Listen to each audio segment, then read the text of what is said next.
কবরের জীবনটা আসল জীবন। বিশ্বনবী দোয়া করতেন, আল্লাহুম্মা ইন্না নাউযু বিকা মিন আযাবিল কবর। আল্লাহ, আমি আপনার কাছে কবরের আযাব থেকে পানাহ চাই, কবরের আযাব থেকে বাঁচতে চাই। এই কবরের মধ্যে অনেক ফিতনা হবে, অনেক সুয়াল হবে। কবরে প্রশ্ন আছে না নাই? কথা বলেন। প্রথম প্রশ্ন জিজ্ঞেস করা হবে, মার রব্বুক, তোমার রব কে? বলেন, আমাদের রব কে? ওমা দীনুক, তোমার ধর্ম কি? বিষ্ণুবীর চেহারা দেখিয়ে বলা হবে, তাআরিফু মান হাযা রাজুল, এই লোকটারে চিনো? আমরা কি বলবো? আমরা চিনি, উনি আমাদের প্রিয় রাসূল মুহাম্মদুর রাসূলুল্লাহ সাল্লাল্লাহু আলাইহি ওয়াসাল্লাম।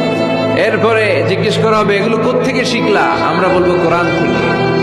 ফায়ুফসাহু লাহু কবরুহু ৭০ যিরাআন। সুন্দর সুন্দর উত্তর করতে পারলে আপনার কবরটারে ৭০ হাত লম্বা করে দেয়া হবে। ইফতাহু লাহু বাবুন ইলাল জান্নাহ, জান্নাতের দিকে একটা দরজা লাগিয়ে